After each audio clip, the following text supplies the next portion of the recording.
Hello friends, मेरे स्पामिस्ट्री and astrology video channel पे आपका स्वागत है। तो आज हम एनालिसिस करेंगे सैंड का और चेक करेंगे इसमें क्या क्या नई चीज़ें हमें सीखने के लिए मिलती हैं।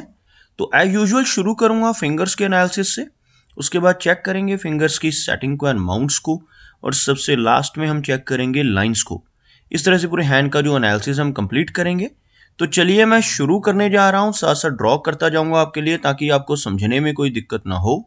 दोस्तों, वीडियो शुरू करने से पहले आपको बताना चाहूँगा, यह जो नंबर आपको आपकी स्क्रीन के ऊपर नज़र आ रहा है, यह मेरा व्हाट्सएप नंबर है।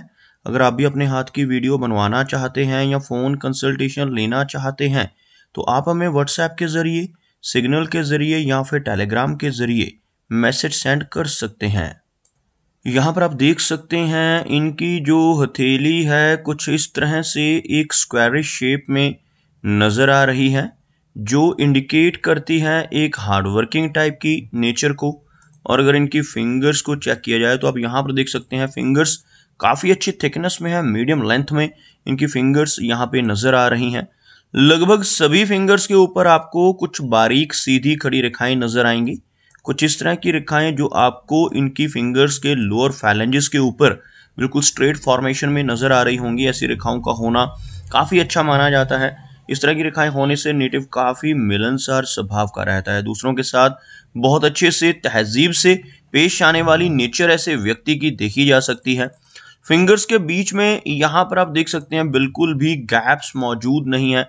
इस तरह से फिंगर्स का आपस में बिल्कुल बेस फैलेंजेस से सटे हुए होना दर्शाता है कि नेटिव की मनी मैनेजमेंट काफ़ी बेहतर रहने वाली है। अगर आप यहाँ पर देखें फिंगर्स की लेंथ को, तो आपको जो इनकी बृहस्पति फिंगर है, इनकी सूर्य फिंगर के मुकाबले शॉर्ट नज़र आएगी, लेकिन काफ़ी थिक फिंगर है और बिल्कुल स्ट्रेट है, जिस वजह से नेटिव की लीडरशिप क्वालिटीज़ अच्छी रहती हैं और काफ़ी अच्छी एनर्जी एंड स्टैमिना इस तरह की थिक फिंगर की वजह से नेटिव के भीतर रहता है। ओवरऑल देखा जाए इनकी शनि फिंगर को, काफ़ी अच्छी लंबाई में शनि फिंगर, सूर्य फिंगर और शनि फिंगर दोनों लगभग एक समान नज़र आ रही हैं। सूर्य फिंगर का अधिक लंबाई में होना नेटिव को रिस्क टेकर बनाता है, और शनि फिंगर अगर अच्छी लेंथ में हो, स्ट्रेट और थिक हो, तो ऐसे व्यक्ति बहुत मेहनती नेचर के होते हैं। हार्ड वर्किंग होने के साथ साथ काफ़ी डिसिप्लिन टाइप की पर्सनैलिटी ऐसे व्यक्ति की देखी जा सकती है। और अगर हम इनकी सूर्य फिंगर की बात करें तो यह फिंगर बहुत अच्छी लंबाई में है, एक रिस्क टेकर टाइप की पर्सनैलिटी ऐसे व्यक्ति की रहती है, लेकिन साथ ही साथ काफ़ी क्रिएटिव टाइप की नेचर ऐसे नेटिव की देखी जा सकती है। काफ़ी अच्छी आर्टिस्टिक और क्रिएटिव टाइप की क्वालिटीज़ ऐसे व्यक्ति के भीतर रहती हैं जिनकी सूर्य फिंगर अधिक लंबाई में हो, और ख़ास तौर पर जब यह फिंगर इंडेक्स फिंगर से भी ज़्यादा लंबी आपको नज़र आए और शनि फिंगर के इक्वल हो, तो ऐसे व्यक्ति कई बार जीवन में अपने धन को ऐसी जगहों पर लगा सकते हैं जहां पर लॉस की संभावनाएं अधिक हों, जैसे शेयर मार्केट है, क्रिप्टो करेंसीज हैं, म्यूचुअल फंड्स हैं। ऐसी चीज़ों में अपना धन इन्वेस्ट करने की रुचि इनके भीतर देखी जा सकती है। लाइफ में रिस्क लेने से ऐसे व्यक्ति बिल्कुल भी नहीं घबराते। अगर हम बात करें इनकी मरकरी फिंगर की, अब देखेंगे थोड़ी सी टिल्टेड फिंगर है, लेकिन लंबाई में अच्छी है, सूर्य फिंगर के टॉप फैलेंज तक पहुंचती हुई। इस तरह की मरकरी फिंगर का होना नेटिव के बिजनेस एक्यूमेन को काफ़ी एनहांस करता है। काफ़ी अच्छी कम्युनिकेशन स्किल्स ऐसे व्यक्ति की देखी जा सकती हैं जिनकी मरकरी फिंगर लंबाई में अच्छी हो, बिजनेस एक्यूमेन भी स्ट्रांग रहता है, और कैलकुलेशंस के मामले में ऐसे व्यक्ति काफ़ी बेहतर होते हैं। काफ़ी अच्छा पूर्वा अनुमान लगाने की क्षमता भी व्यक्ति को मरकरी के स्ट्रांग होने की वजह से और मरकरी फिंगर के काफ़ी अच्छी लेंथ होने की वजह से मिलती हैं। चलिए आगे बढ़ते हैं और देखते हैं इनके सभी माउंट्स को, उसके बाद हम चेक करेंगे इनकी सभी रेखाओं को भी। तो यहाँ पर आप देख सकते हैं, अगर मैं एक लाइन ड्रॉ करता हूँ तो कुछ इस तरह की एक रेखा बनकर सामने आती हुई, जिसमें आप देख सकते हैं इनका मरकरी माउंट यहाँ पर लो सेट हो रहा है। मरकरी माउंट लो सेट होने से शाई नेचर रहती है, ऐसे व्यक्ति जल्दी ओपन अप नहीं होने वाले होते, थोड़ी सी हेजिटेशन वाली नेचर रहती है। लेकिन ओवरऑल इनके बाकी के माउंट्स, जैसे इनका सूर्य माउंट है, शनि है और बृहस्पति है, तीनों को अच्छी स्पेस यहाँ पर मिलती हुई नजर आ रही है।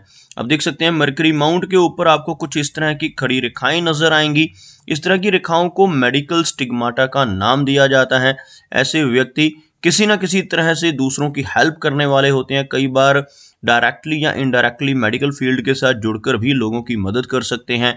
और इस तरह की रेखाएं होने से हीलिंग क्वालिटीज नेटिव के भीतर काफी स्ट्रांग रहते हैं। ऐसे व्यक्ति दूसरों की मदद अपने शब्दों से, अपने कर्मों से, अपनी सलाह या कंसल्टेशन से कर सकते हैं। काफी अच्छी हीलिंग क्वालिटीज होने के साथ साथ ऐसे व्यक्ति का बिजनेस एक्यूमेन भी काफी स्ट्रांग रहता है, जिनके बुध पर्वत के ऊपर ऐसी खड़ी रेखाएं हों। साथ ही साथ आप देखेंगे मरकरी लाइन इनके हाथ में मौजूद है। मरकरी लाइन का होना भी नेटिव के बिजनेस एक्यूमेन को स्ट्रांग करता है, लेकिन यह रेखा बहुत लंबी नहीं है, सिर्फ यहां तक की पहुंचती हुई। अगर किसी व्यक्ति के हाथ में यह रेखा कुछ इस तरह से यहां तक पहुंच जाए, एक लंबी रेखा के रूप में मरकरी लाइन मौजूद हो, तो व्यक्ति बिजनेस के जरिए बहुत अच्छी धन दौलत कमा पाने में कामयाब हो सकता है। मरकरी लाइन के इनके हाथ में शॉर्ट होने की वजह से और इवन इनकी फेट लाइन के भी बीच में रुकने की वजह से इनका जो मनी ट्रायंगल है थोड़ा सा खुला हुआ है। आपको बताना चाहूंगा 3 रेखाओं से मनी ट्रायंगल बनता है। अगर यह रेखा पूरी तरह से माइंड लाइन से जुड़ जाए यहाँ तक, और यह दूसरी रेखा जिसको माइंड लाइन ही कहते हैं, और तीसरी रेखा अगर यह भी इस तरह से कंप्लीट हो, तो यह जो ट्रायंगल बनता है इसको मनी ट्रायंगल कहा जाता है। जब यह पूरी तरह से बंद हो तब नेटिव के पास बहुत अच्छा धन आता है और रुकता भी जरूर है। लेकिन यहाँ पर आप देखेंगे यह जो रेखा है इनके हाथ में पूरी तरह से माइंड लाइन को टच नहीं कर पा रही, थोड़ा सा नीचे रहती हुई, और यह जो रेखा है यह भी थोड़ी सी आपको वीक नजर आएगी। तो इस एरिया में आपको हल्का सा मनी ट्रायंगल खुला हुआ और यहाँ इस एरिया से भी मनी ट्रायंगल थोड़ा सा ऊपर नजर आएगा। मनी ट्रायंगल का ऊपर होना नेटिव के लाइफ में समय समय पर धन से जुड़ी समस्याओं को इंडिकेट करता है। नेटिव को कई बार धन से जुड़े बिजनेस के जरिए या किसी न किसी तरह से शेयर मार्केट जैसी चीजों के जरिए भी लॉस उठाना पड़ सकता है। अगर हम बात करें इनके सूर्य पर्वत की, तो यह जो एरिया है सूर्य का एरिया कहलाता है। यहां पर आप देख सकते हैं सूर्य माउंट बिल्कुल सेंटर से आपको दबता हुआ नजर आएगा। सूर्य पर्वत अगर दब रहा हो तो नेटिव को यश मिलने में कमी रहती है। ऐसे व्यक्ति दूसरों के लिए कितना भी काम कर लें, दूसरों की कितनी भी हेल्प कर लें, बदले में कोई एप्रिसिएशन नहीं मिल पाती, जिसको हम यश की कमी कह सकते हैं। यहाँ पर आपको सूर्य रेखा नजर आएगी, जिसकी वजह से एक अच्छी पहचान बना पाने में ऐसा व्यक्ति कामयाब रहता है। लेकिन सूर्य रेखा बहुत लंबी और स्पष्ट रेखा के रूप में यहाँ पर मौजूद नहीं है। लेकिन इस तरह की रेखा जब माइंड लाइन के ऊपर मौजूद होती है तो 40 यानी 40 वर्ष की एज के बाद नेटिव को अपना लाभ देना शुरू करती है। धीरे धीरे ऐसा व्यक्ति 40 की एज के बाद समाज में अच्छा मान सम्मान पाने लगता है और एक अच्छी पहचान बना पाने में कामयाब हो जाता है। अगर हम शनि की बात करें तो शनि का एरिया भी यहाँ पर आपको दबता हुआ नजर आएगा। शनि माउंट अगर सेंटर से दब रहा हो तो नेटिव को अपने कंफर्ट जोन से निकलकर काम करना पड़ता है। ऐसे व्यक्ति को मेहनत अपने जीवन में अधिक करनी पड़ती है। आप देख सकते हैं भाग्य रेखा, अगर किसी व्यक्ति के हाथ में यह भाग्य रेखा इस तरह से शुरू और बिना रुके यहां तक पहुंच जाए, ऐसी लंबी रेखा के रूप में मौजूद हो, तो व्यक्ति को ज्यादा स्ट्रगल नहीं करनी पड़ती। लेकिन अगर यह रेखा आपको बीच में से रुकती नजर आए, ओवरलैप्ड नजर आए, जैसे इनके हाथ में हमें यहाँ पर नजर आ रही है कुछ इस तरह से यह रेखा शनि माउंट तक पहुंच रही है, लेकिन बीच बीच में आपको इस तरह के गैप और ओवरलैपिंग्स नजर आ रही होंगी। इस तरह की ओवरलैपिंग्स होने से समय समय पर उतार चढ़ाव रहते हैं, जीवन में संघर्ष की स्थितियां भी बनती हैं। लेकिन अगर यह रेखा शनि पर्वत के ऊपर खड़ी रेखा के रूप में पहुंच जाती है तो ऐसे व्यक्ति की ओल्ड एज काफी कंफर्टेबल रहती है। ऐसा व्यक्ति ओल्ड एज में भी इनकम जनरेट करता रहता है। अगर हम बात करें इनके गुरु पर्वत की, तो आप यहां पर देखेंगे इनका जो गुरु माउंट का एरिया है काफी उठा हुआ है और गुरु माउंट के ऊपर कुछ प्रोग्रेस लाइंस भी नजर आ रही हैं। आपको ड्रॉ करके दिखाना चाहूंगा। यह जो एरिया है काफी उठा हुआ उभरा हुआ बृहस्पति माउंट, यहां पर आपको कुछ इस तरह की छोटी छोटी रेखाएं जो नीचे से ऊपर की तरफ चलती नजर आ रही होंगी। इस तरह की रेखाएं अगर गुरु पर्वत के ऊपर मौजूद होती हैं तो यह बहुत ही भाग्यशाली रेखाएं मानी जाती हैं। ऐसी रेखाएं होने से नेटिव अपने जीवन में धीरे धीरे कर निरंतर तरक्की करता है और ओल्ड एज तक पहुंचते पहुंचते काफी अच्छा धन कमा पाने में कामयाब हो जाता है।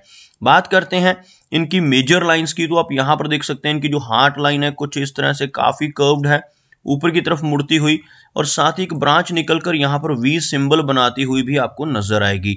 इस तरह का वी सिंबल अगर हार्ट लाइन के लास्ट में बनता हो तो नेटिव काफी लकी माना जाता है। इस तरह का चिन्ह होने से काफी अच्छी तरक्की के संकेत मिलते हैं। लेकिन ऐसा व्यक्ति तभी तरक्की कर पाता है जब ईमानदारी के रास्ते पर चले। अगर ऐसा व्यक्ति जिसके हाथ पर विष्णु सिंबल हो गलत रास्ते पर चलकर बेईमानी से धन कमाने की कोशिश करने लगे, तब जीवन में बड़ी दिक्कतें आ सकती हैं और तरक्की रुक सकती है। ओवरऑल इनकी हार्ट लाइन में कोई भी मेजर इशू नहीं है। अब देख सकते हैं काफी क्लियर लाइन है, लेकिन छोटी छोटी ब्रांचेस, इस तरह की छोटी छोटी जो आपको ऑफशूट्स नजर आ रहे होंगे, ऐसे ऑफशूट्स अगर हार्ट लाइन पर नीचे की तरफ निकल रहे हों तो इमोशनल सेटबैक्स मिलने की संभावनाएं अधिक रहती हैं। ऐसे व्यक्ति को कई बार उन्हीं लोगों से धोखा मिल सकता है जिनके ऊपर बहुत अधिक ट्रस्ट ऐसा व्यक्ति करता है, और ऐसी छोटी ब्रांचेस होने से नेटिव को आगे चलकर ब्लड प्रेशर जैसी दिक्कत होने की संभावनाएं भी रहती हैं। ओवरऑल आप देखेंगे यहाँ पर एक रेखा आपको इस एरिया से इनके बाहरी मंगल की तरफ जाती हुई नजर आएगी। इस तरह का आउटर मार्स की तरफ, इनर मार्स की तरफ अगर यह रेखा आपको जाती हुई नजर आए, यहाँ पर मैं आप एक बार करेक्शन करना चाहूँगा, यह जो एरिया है यह इनर मार्स है, और यह जो इस साइड का एरिया होता है यह बाहरी मंगल कहलाता है। इनर मार्स की तरफ इस तरह की रेखा का आना इंडिकेट करता है कि नेटिव के भीतर थोड़ा अग्रेशन ज़्यादा रह सकता है, क्योंकि इनका जो इनर मार्स का एरिया है यह काफ़ी उभरा हुआ है। उभरा हुआ मंगल व्यक्ति को अग्रेसिव नेचर का बनाता है, लेकिन साथ ही साथ अच्छी एनर्जी एंड स्टैमिना भी ऐसे व्यक्ति के भीतर रहता है। अगर हम इनकी माइंड लाइन की बात करें तो आप यहाँ पर देखेंगे इनकी जो माइंड लाइन है काफ़ी अच्छी लेंथ में है। माइंड लाइन यहाँ पर काफ़ी नीट है और काफ़ी डीप कट है। आप देख सकते हैं यहाँ से चलने वाली यह रेखा बिल्कुल स्ट्रेट और काफ़ी अच्छी लंबाई में, जिस वजह से नेटिव की मेमोरी बहुत अच्छी रहती है। ऐसे व्यक्ति अपनी इसी शार्प मेमोरी और शार्प माइंड की वजह से जीवन में अच्छी तरक्की पाने में कामयाब हो जाते हैं। ओवरऑल यहाँ पर कुछ बारीक रेखाएं जो आपको इनकी माइंड लाइन के ऊपर नजर आएंगी, जैसे बारीक रेखाएं कुछ इस तरह की जो इनकी माइंड लाइन को क्रॉस करती हुई नजर आ रही हैं। इनकी वजह से थोड़ी एंग्जाइटी की दिक्कत हो सकती है, लेकिन कोई भी मेजर इशू यहाँ पर इनकी माइंड लाइन के जरिए नजर नहीं आ रहा। अगर हम इनकी जीवन रेखा की बात करें तो जीवन रेखा यहाँ पर इनकी फेट लाइन की सपोर्ट लेती हुई नजर आ रही है। ओवरऑल अगर आप देखेंगे तो आपको जीवन रेखा बीच में आकर थोड़ी सी वीक होती हुई नजर आएगी। कुछ इस तरह की रेखा जो आपको यहाँ से आगे कंटिन्यू होती हुई, यहाँ पर जो आपको गैप नजर आ रहा है यह गैप फिल हो रहा है इनकी इस दूसरी रेखा से, जो जिसे हम फेट लाइन कहेंगे, लेकिन फेट लाइन यहाँ पर असिस्टेंट लाइफ लाइन की तरह काम करती हुई, जिस वजह से इनकी जो एज है वो लंबी रहने वाली है। लगभग 70 से लेकर 75 के आसपास एज रहने की संभावनाएं रहेंगी। लेकिन बीच में जीवन रेखा का कमजोर होना कई बार नेटिव को वीक हेल्थ देता है। जैसे आप यहाँ पर एक छोटा सा गैप देखेंगे जो बेशक यहाँ पर इनकी फेट लाइन के जरिए फिल हो पा रहा है, लेकिन इस तरह से हल्का गैप बनना इंडिकेट करता है कि नेटिव की जो हेल्थ है वो 60s की एज में चलकर थोड़ी सी कमजोर रह सकती है। लेकिन ओवरऑल इनकी एज है वो 70 से लेकर 75 के बीच में रहने की संभावनाएं इनकी यह रेखाएं इंडिकेट कर रही हैं। अगर हम बात करें इनके शुक्र पर्वत की तो यह वीनस का एरिया आप देख सकते हैं काफी उठा हुआ है। वीनस माउंट अगर उभरा हुआ हो तो नेटिव को जीवन में हर तरह की सुख सुविधाएं मिल जाती हैं, लेकिन इस माउंट के ऊपर आपको बहुत सारी ऐसी बारीक वरी लाइंस भी नजर आ रही होंगी। इस तरह की वरी लाइंस का होना इंडिकेट करता है कि नेटिव को अपनी फैमिली लाइफ की तरफ से कुछ ना कुछ दिक्कतें रह सकती हैं। मैरिड लाइफ में भी थोड़ी इंस्टेबिलिटी ऐसी रेखाओं की वजह से रहती है। कुछ ना कुछ चिंताएं अपने परिवार की तरफ से परेशानी देती हैं। अगर हम इनके चंद्र पर्वत की बात करें तो चंद्र पर्वत हल्का सा दबता हुआ, और चंद्र पर्वत पर कुछ इस तरह की आड़ी रेखाएं भी आपको नजर आएंगी, छोटी छोटी रेखाएं, जिनकी वजह से काफी ट्रैवल जीवन में रहता है। लेकिन साथ ही साथ अधिक रेखाएं अगर चंद्र पर्वत के ऊपर मौजूद हों तो थोड़ी एंग्जाइटी की दिक्कत होने की संभावनाएं भी रहती हैं। यहाँ पर आप देख सकते हैं इनके केतु माउंट के ऊपर कुछ इस तरह से बहुत ही बारीक रेखाओं से एक फिश की आकृति आपको बनती हुई नजर आएगी। कुछ इस तरह का चिन्ह जो इनके केतु पर्वत के ऊपर बन रहा है, ऐसा चिन्ह होना नेटिव को कई बार अचानक धन लाभ जीवन में दिलवाता है। ऐसा चिन्ह होना नेटिव को कई बार इनहेरिटेंस के जरिए या इंश्योरेंस के जरिए धन दिलवा सकता है। इस तरह का चिन्ह होना व्यक्ति के हाथ में काफी लकी माना जाता है। ऐसा चिन्ह होने से लंबी दूरी की यात्राएं करने का मौका भी व्यक्ति को जीवन में कई बार मिलता है।